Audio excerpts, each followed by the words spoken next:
Hello and welcome back to Psychology 303, the analysis of everyday behavior. I'm Dr. Williams, and this is our last lecture on token economies for Chapter 22.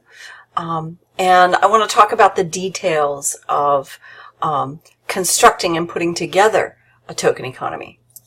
So let's begin talking about the advanced preparation that's required for setting up a token economy. We're going to talk about selecting tokens and what's involved in that. We'll talk about identifying target behaviors and setting up the token economy rules. We'll talk about selecting backup reinforcers and the importance of developing special rules for those cases that don't apply to everyone. So let's talk a little bit about selecting tokens. When we talk about selecting tokens, this is an important part of the beginning of a token economy system. The instructor or the therapist needs to select which items will be used as tokens. You can use poker chips, you can use checkers, you can use coupons or special tally sheets or punch cards or play money. You can pretty much use anything. We'll talk a little bit more about the importance of certain aspects of them. One of the first aspects is that they need to be safe. You need to take into consideration who your participants are. If you're talking about upper elementary or middle school kids, you probably don't need to worry about choking hazards. But if you're talking about preschool or kindergartners, you might need to be careful that the items that you use, so if you're going to use poker chips, they have to be large enough to not pose a choking hazard. So I might use big, real poker chips, or instead of tiddlywinks, for example, that are much smaller and could be something that could be choked on. Beads could be really useful, but not for very small children because they could swallow or choke on them. You also need to take safeguards against cheating. So, for example, if you're going to use checkers as your tokens, if you use checkers that kids can buy at the Dollar Tree for $1, they can cheat by adding to their supply on their own. So a lot of teachers will order specialized poker chips or different kinds of tokens that have a personalized stamp on them, like, Mr. Roberts winners. And it would have a little logo in the middle, and those would be what would be used as tokens. And so kids can't cheat and replace them with just any old thing they can buy in the grocery store. So you need to customize your tokens in some way. They need to be durable. You can use paper money, but paper money gets wrinkled and dirty and lost and torn very easily. So that's why a lot of people prefer some kind of plastic token, whether it's a poker chip or just a long, thin piece of plastic with a hole in the tip.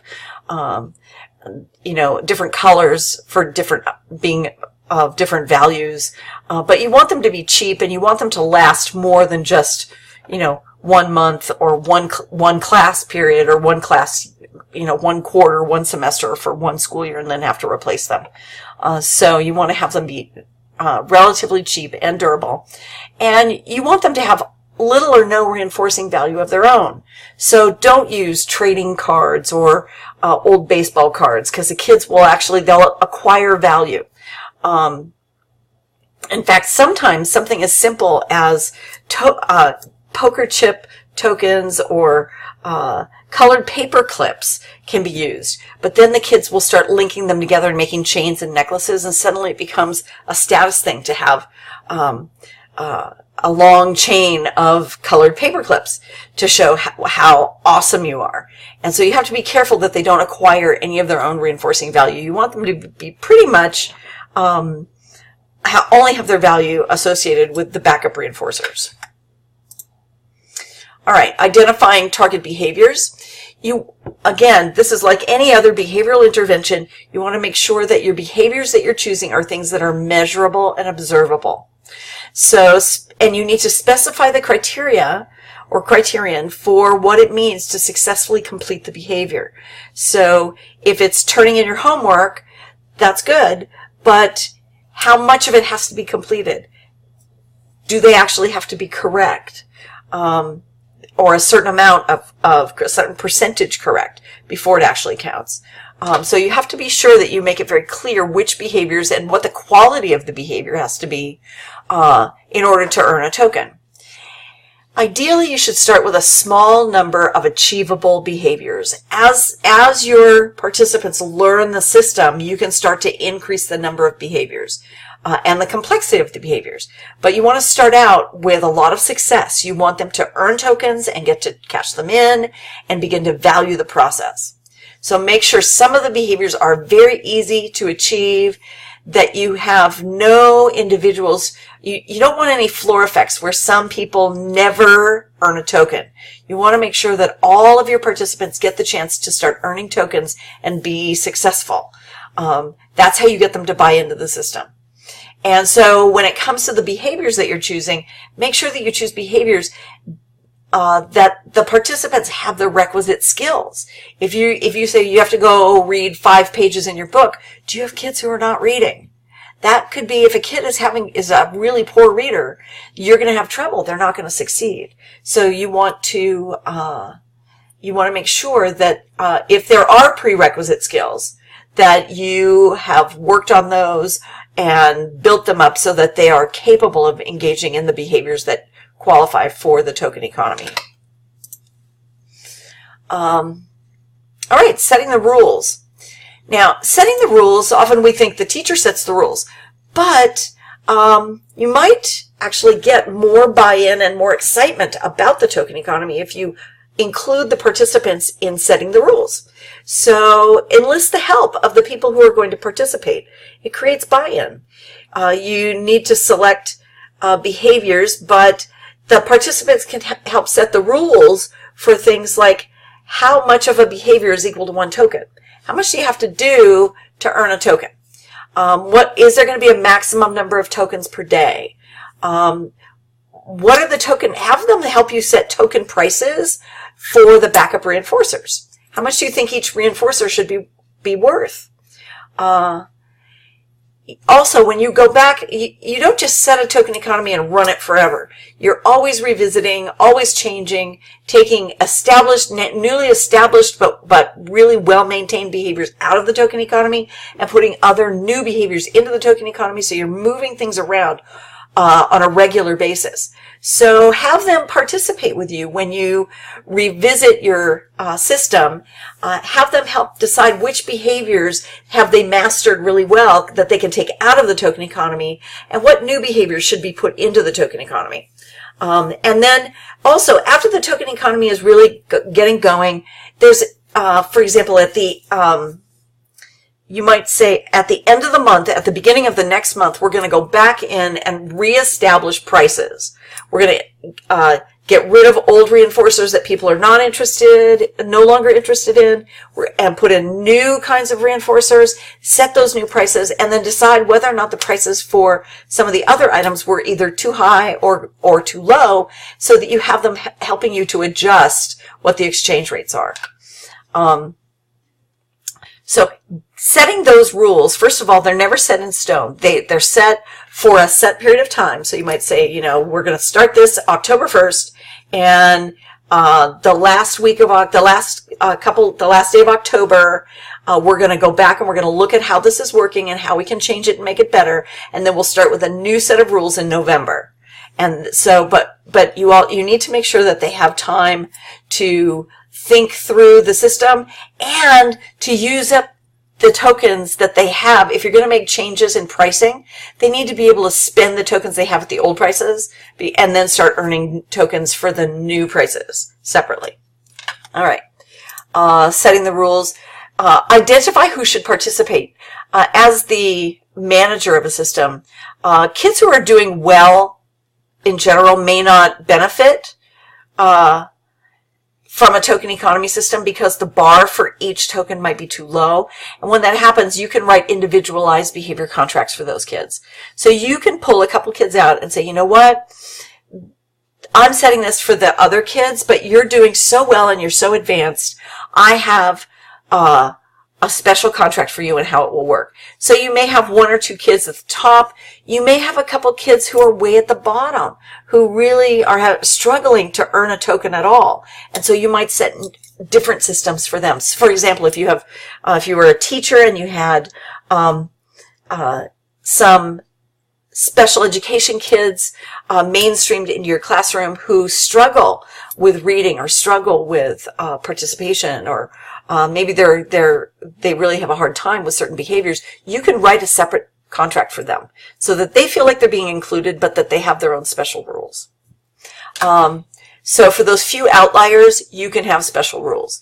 If you leave kids out, you have to make sure you have some kind of alternative system for them so that it doesn't feel like being excluded means that they're being punished for either being too low or too high in terms of achievement. Whenever possible, you want to use naturally occurring events and activities. So things that you do every day in class can be incorporated into your token economy as part of the reward system and the exchange system. You can also utilize institution-wide privileges. So there might be being a hall monitor from your class. The kids that you recommend are kids that have enough tokens to buy into the system. For example, if they're going to be, if you're the PE teacher and you have someone who helps you put all the balls away, that might be someone that that has bought that privilege with their tokens. Excuse me. And then you want to make sure that you supplement your system with new reinforcers on a regular basis. So you want to make sure that you have fun, interesting reinforcers, that there's something that everybody wants. That's an important piece. So you have to kind of keep tabs on whether items are not being selected. And if they're not being, if some of your backup reinforcers are not being chosen, then you probably need to remove them and replace them with something else. So here's some basic guidelines. Your first goal should be to build and increase desired behaviors. And so that's what these tokens are for. When people are working on building those new behaviors and being successful with those new behaviors, that's what you want to give those tokens for. You may need to add a response cost or a penalty component for kids or people who misbehave or engage in inappropriate behavior. But you want to use those punishment components very sparingly. And they should be, the punishment should be truly punishing. A penalty should never deplete all the tokens earned for the day. And you may need to put in a rule for earning back lost tokens. So if I have 3 tokens and I engage in some inappropriate behavior, I hit some kid, you take away all but one of my tokens, there should be a way for me to earn them back. Certainly the level of how bad the behavior is may determine whether or not the child can earn them back, but it seems like a child who loses all their tokens in an early part of the day isn't going to be very cooperative if they know that they're not going to be able to earn anything back. I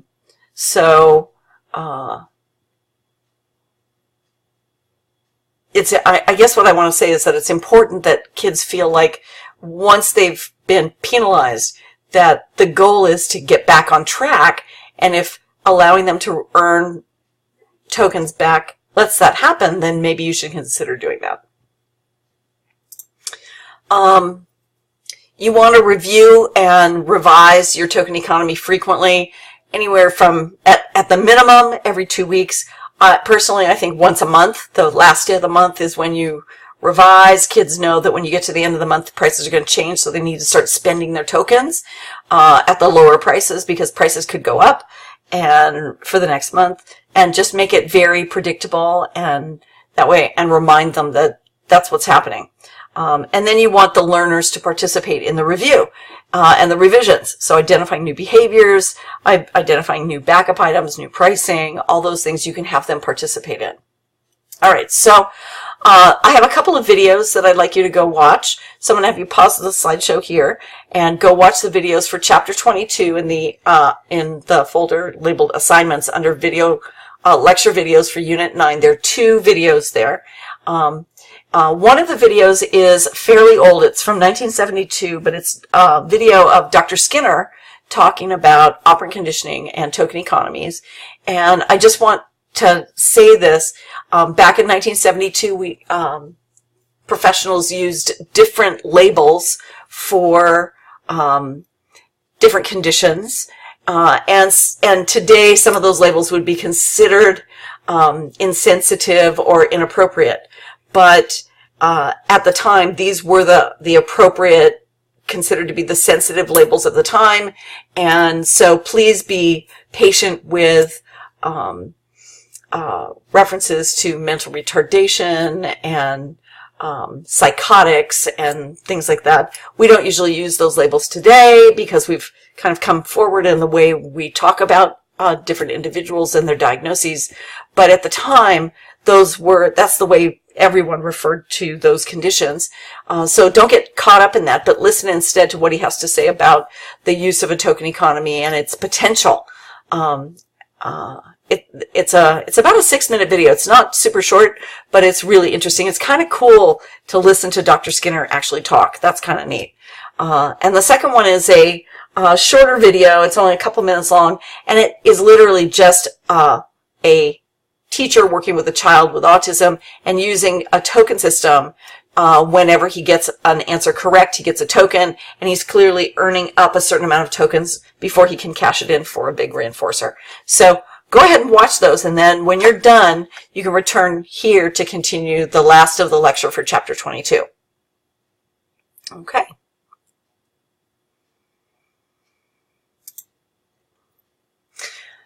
All right, welcome back. I hope the videos were instructive. I want to review the pros and cons of token economies. So let's talk about the pros, the positive side of token economies. They're very effective. They're very effective with populations that have disabilities. They're also very, very effective with typically developing populations. So regular folks like all of us. Most people respond to token economies very well, and that's why we all have those little punch cards. So they're very effective. They're easy to do with large groups of individuals. You can use them in almost any group setting. So classrooms, nursing homes, residential care facilities, in prisons, in pretty much anywhere where you have people who are trying to meet certain goals. In your office building where you work, a token economy can be used. They're very systematic. Establishing them is difficult. It takes time and it's a lot of work. But once they're in place, they become routine and easy to run, and everyone's expectations are the same. And because they're very effective, it seems like once you get it going, it's very little work for the amount of benefit that you reap. And they're fun. They're fun to do once you get them in place. Students and teachers both enjoy them. They have fun selecting new backup reinforcers. People enjoy the exchange phases. You can actually have big ticket items where you could have an auction. So you could say, Wednesday afternoon we're going to have an auction, and these are the 3 big prizes that we're going to be auctioning off, and you can come in and you have to bid with your tokens, and that's so much fun. Kids have a lot of fun. And everyone enjoys the successes, the behavioral successes that come from this system. So participating feels kind of game-like, but at the end of the day, when you look back at where individuals started before the token economy and where they are after a month or 2 or 3 or 6 months in the token economy, how much their behavior has improved. That's pretty cool. And they tend to be non-intrusive. So we don't have to stop instruction in the middle to reinforce every kid who's participating. It's very easy to deliver tokens without disrupting the group as a whole. By simply walking among your students, you can put a token down on their table quietly, and they know what that means. They've learned that token, they've just received a reinforcer. So tokens can be delivered differently to different individuals. So, and different kinds of tokens can be delivered to different individuals. You just have to know who goes with what. It takes a little bit of time to master, but it can be very, very effective and non-intrusive while you're doing your instruction. Limitations. One of the biggest criticisms of token economies is that they are artificial. And that artificiality, for some reason, is problematic. Now, this is really a matter of opinion. Some people feel that the token system ultimately needs to be faded to a more natural system, but that depends on the situation. You know, if the long-term goal of a teacher is to get rid of the token system and go back to penalizing kids who are not doing their work, that's probably not a good choice. Most of us would prefer to work under a system where we are being recognized for our accomplishments rather than being singled out for our failures. And so the artificiality issue, if you're talking about learning to follow the rules of a class, once the rules have been mastered, and if you have no other reason for a token economy, then you could fade it out. But whenever you have people who are scoring below your target levels, having a token economy may be a way to help boost that performance level. When you're working with people with disabilities, sometimes it's better to just leave the token economy in place. With very small children, it helps to leave the token economy in place. When you're using a token economy for yourself in a self-management intervention, you may find that you work better when you keep the token economy going. And when you fade it out and stop using it, your behavior starts to slip, then putting the token system back in might be a good idea. Another criticism is that they are labor-intensive and cumbersome. They do require a significant initial preparation phase and special effort and good organizational skills. And they do place demands on the teacher or the therapist or the group leader, whoever's managing the system, has to put some effort into it. And they can be expensive. When you look at the long-term goals of a token system, you may find that relative to what we have to do for those individuals as they get farther and farther into the system, and when they're not mastering certain behaviors, when people are not learning how to read, when they're not learning how to do arithmetic, the long-term cost to the society can be high. And so in that way, it's easy to justify the costs associated with a token economy. But when you look at the short term, the people who run these systems, residential care facilities, nursing homes, classroom teachers, in the short run, maintaining a backup reinforcement supply can be cost prohibitive. Teachers only have so much money that they can, discretionary money that they spend on school supplies, and after that, they don't get any money and everything comes out of their pockets. So, in my world, in my little tiny world, I have always tried to provide additional support for token economies and other kinds of systems, like purchasing books for kids in my local classrooms. So for my children's classrooms, I always provided extra materials to my teachers to help offset their costs. So if we could get all parents to participate by donating a small amount of money to the token system, then it could be more manageable. But in some schools, that'll be hard because of the socioeconomics. So there are some short-term costs associated with this that can be, under some circumstances, prohibitive. All right, so that's all I'm going to talk about with respect to token economies. I want to do a quick review since this is our last lecture of the quarter. I just have some closing thoughts with regard to understanding the world of applied behavior analysis in general. So the first one is that applied behavior analysis is a science. We base a lot of our work on data. We want to see where someone is before we put an intervention in, and then we want to see how behavior changes, and we want to rely on that science. And that science is really devoted to understanding and improving human behavior. And that's, when people ask, what is applied behavior analysis? This is the way I usually respond. ABA provides us with evidence-based, data-driven approach to behavior change. And it does so in a way that treats every client, every patient, every student, every person that we are working with as an individual with a unique reinforcement history. So we don't simply say, this is a reinforcer that should work for everyone. We really tailor our interventions to the individual. And as intervention specialists, we really seek to help individuals reach their fullest potential. That's really what we're trying to help our clients do. Applied behavior analysis looks to the interaction between the individual and the observable environment. We are, I like to say that we are strict environmentalists. We look exclusively at the environment and how it sets up, how those relationships set up certain behaviors to occur frequently or infrequently.